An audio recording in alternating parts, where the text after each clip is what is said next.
Assalamualaikum warahmatullahi wabarakatuh. Hari ini kita mulai pertemuan berikutnya materi mengenai sistem perkembangbiakan pada tumbuhan. Nah, kalau kita lihat sebelum mulai pelajaran, mari kita berdoa menurut agamanya masing-masing. Berdoa dimulai. Doa selesai.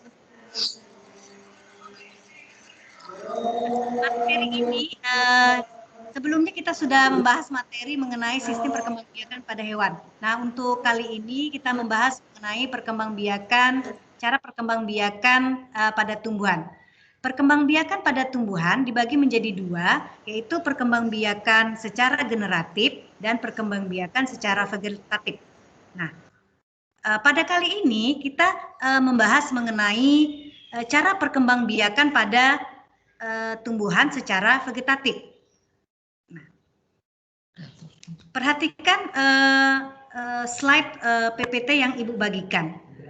Perkembangbiakan vegetatif pada tumbuhan itu merupakan perkembangbiakan yang terjadi tanpa melalui gamet jantan dan gamet betina. Dibagi menjadi dua, lihat di slide ya, secara alami dan secara buatan. Secara alami bisa dilihat ada rizoma, stolon, umbi lapis, umbi batang, tunas, dan tunas adventif. Sedangkan melalui buatan, secara vegetatif buatan, dibagi menjadi stek, runduk, cangkok. Ada juga okulasi dan mengetem. Nah, vegetatif alami itu terdiri dari zoma, bentuk modifikasi batang yang menjalar dalam tanah yang tumbuhnya mendatar dan biasa bercabang. Kemudian stolon, bagian batang yang menjalar di atas permukaan tanah. Umbi lapis itu batang pendek yang tumbuh dalam tanah dengan daun-daun tebal berbentuk sisik dan berdaging. Umbi batang, bagian batang yang tumbuh di dalam tanah dan ujungnya menggelembung yang berisi makanan cadangan. Tunas itu adalah bagian tumbuhan yang dapat tumbuh menjadi individu baru. Sedangkan tunas adventif adalah tunas pada tanaman yang tumbuh pada bagian individu dewasa, ya, misalnya pada daun ataupun akar. Nah, ini untuk vegetatif alami. Kira-kira kalian sudah bisa memberi contoh enggak tentang salah satu dari vegetatif alami ini? Seperti rizoma, itu contoh yang pada tumbuhan apa kira-kira? Atau pada stolon, atau pada tunas adventif. Nah, siapa yang tahu boleh memberi, ya silakan Merah. Suaranya tolong dimutkan dulu. Contohnya pada rizoma, Ya. Contoh tumbuhannya itu jahe, kunyit, ya pintar. Terus lengkuas, seperti itu. Iya. Oh, pintar sekali, bagus Merah.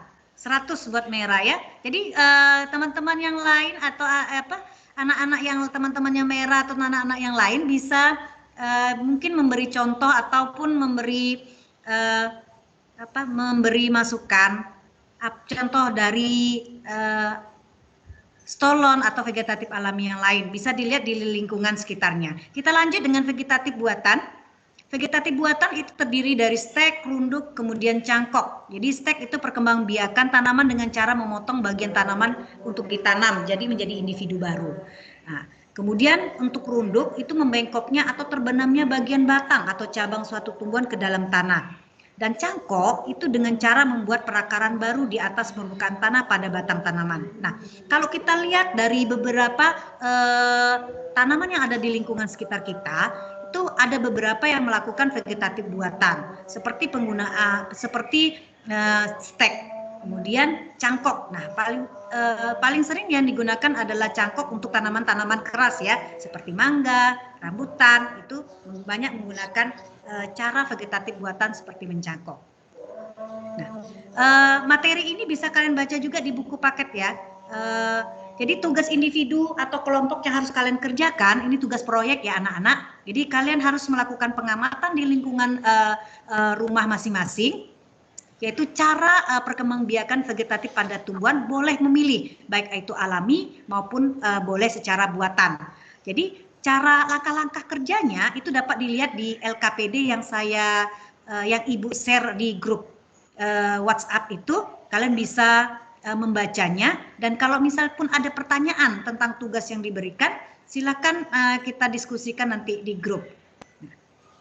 Jadi tugasnya adalah membuat foto dan video kreatif mengenai cara perkembangbiakan vegetatif pada tumbuhan di lingkungan rumah.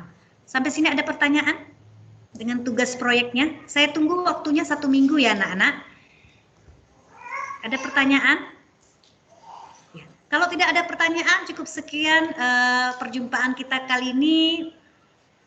Kemudian pada pertemuan berikutnya kita sambung lagi.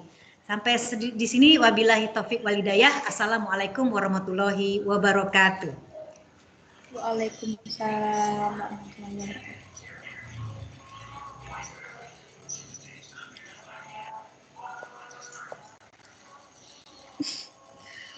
Udah.